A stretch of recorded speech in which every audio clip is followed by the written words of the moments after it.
Many of you know I am passionate about educating nurses, which is why I started my channel back in 2019. Through the years, my channel has taken a variety of directions, all still nursing focused, but now I'm taking it in a different direction. My channel will still focus on education, but I no longer want to focus on just nurses. I want to expand my channel to a broader audience, and I want to help educate and advocate for all people regarding their health and how they seek medical care. I have always been passionate about patient advocacy, and I want to expand that advocacy through my channel with the knowledge I've gained through my 8 years of hands-on training as working as a nurse and through my personal research. So now that we have all of that covered, let's get into today's video. I want to share with you all 5 swaps you can make during your workday or work week that can lead you to a healthier lifestyle. And if you are new about learning about non-toxic living, I recommend not doing this all at once because it can be completely overwhelming and kind of expensive. My personal non-toxic journey really started about 4 years ago, and it is still evolving to this day. And as we go through today's video, I will be sharing education about why each item is a better pick versus some of the mainstream items that you may see on the market. And structuring today's video in this way, I think will better help you follow along and learn about each category. And of course, since I'm a nurse and have been structured to think about assessing patients from head to toes, we are going to order today's items in that way too. So let's talk about how you can change your lifestyle and become a little less toxic. Let's first talk about water bottles. If you are like me, you may have never even given this any thought. I was like that until I heard about how detrimental plastic water bottles could be for fertility in men and women. So why are plastic water bottles bad, and are they okay if they are BPA free? In short, the answer is all plastic comes with concerns, even if it states BPA free on it. BPA is a type of plastic, and it raised concerns years ago around its effect on humans. And get this, in 2012, it was banned from baby bottles and sippy cups because of the health concerns. Some of those health concerns are possibly linked to increased blood pressure, type 2 diabetes, and cardiovascular disease, according to the Mayo Clinic. And also note that some manufacturers have stopped using BPA, so it says BPA free, but have used other types of plastics instead.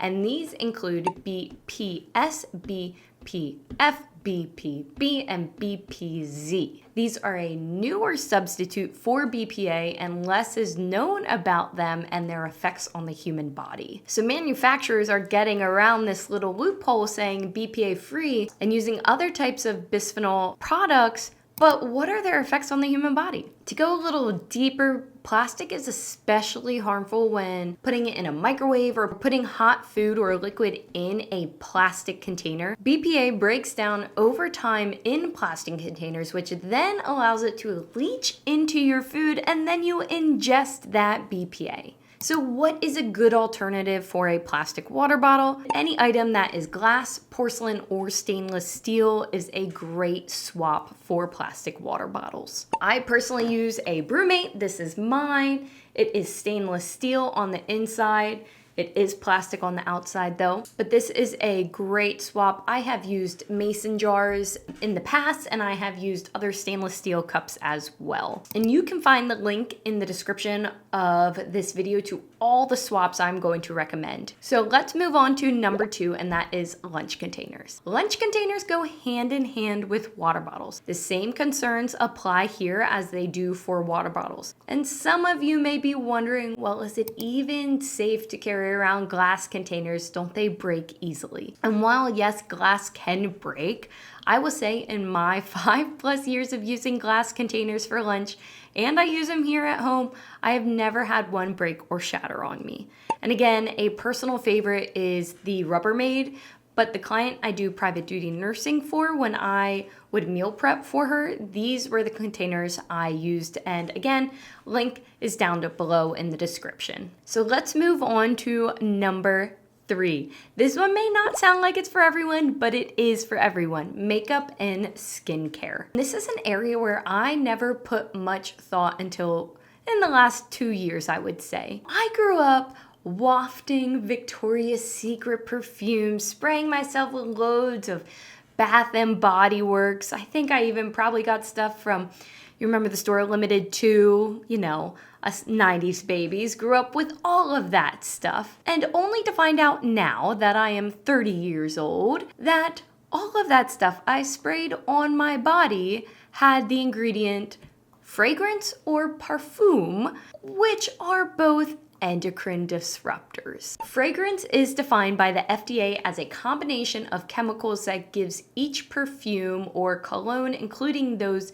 used in other products, its distinct scent. Fragrance ingredients may be derived from petroleum or natural raw materials, and it has also been published that, in quotes, according to an EWG study, 72% of products with the word fragrance contain endocrine disrupting chemicals called phthalates. And now you may be wondering, what is an endocrine disruptor? Well, an endocrine disruptor is defined as a chemical compound that interferes with normal functioning of the endocrine system and the reproductive and other biological processes regulated by it. And I'm not sure about you, but there is no way I want to willingly put anything on my skin that has the potential to wreak havoc on my endocrine system. The system responsible for regulating all biological processes from conception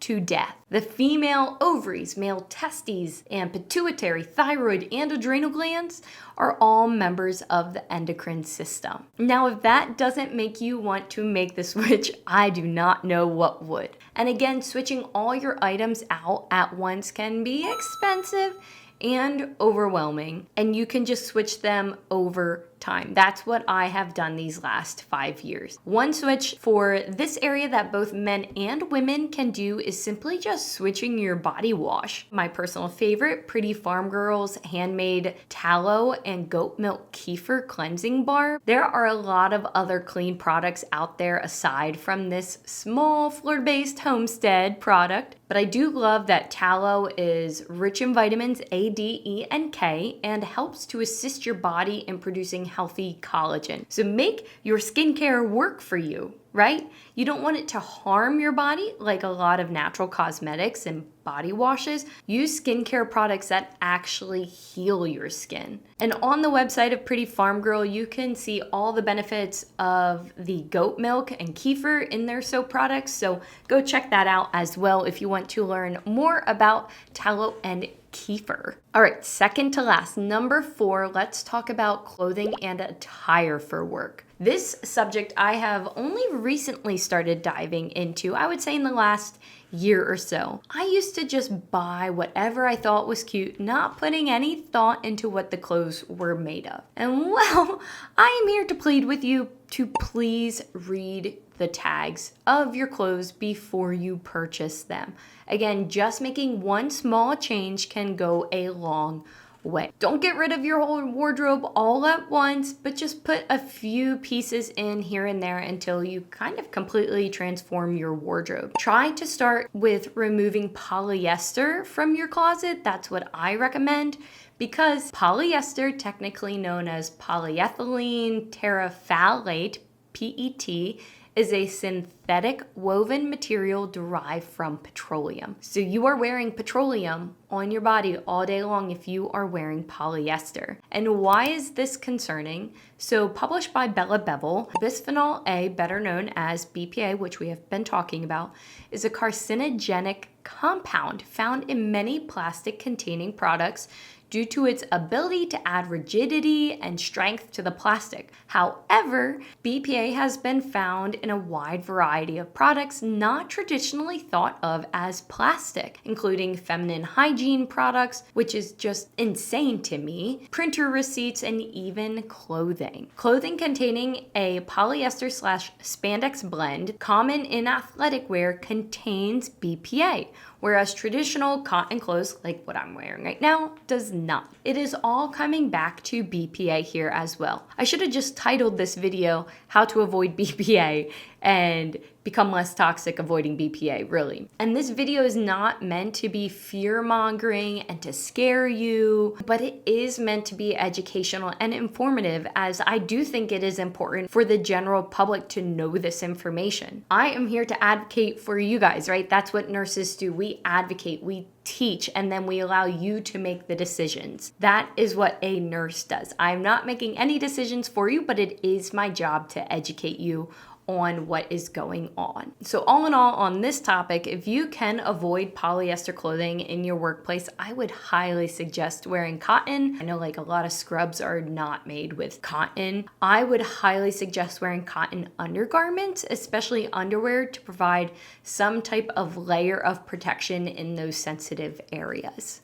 And you have made it our last discussion point for today's video, and that is number 5, coming in at clean eating. Picking a healthcare career and working in a hospital, you would think I was surrounded by healthy food options all the time, just swimming in all the options. And no, that's what I would have thought, but I was not. I was wrong, and very wrong. I was surrounded by tons of carb-heavy processed foods, candy, Pop-Tarts, pizza, and French fries. Quite literally, the French fries and the pizza were insane. And when I think back to what foods I saw the most when working, these were them. I beg to differ, nurses are the worst at eating clean, real food. And while yes, I was guilty of eating like this too at points, I did make swaps over the years. Instead of that s'mores Pop-Tart, which was always my favorite, I just opted out for a banana with some peanut butter as a snack during the day, or a container of fruit,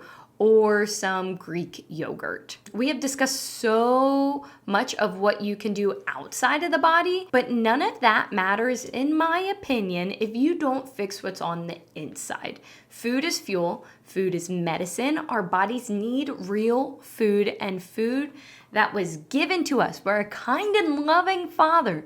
Food He has given to us to nourish our physical bodies and heal us from ailments is what you need to be eating. Making small changes would be the best step. Swap out that applesauce for an apple, that Pop-Tart for a banana and some peanut butter, and small changes again over time make a big difference. In the description of this video, you can find a link to the swaps I have discussed in this video, plus a few extras.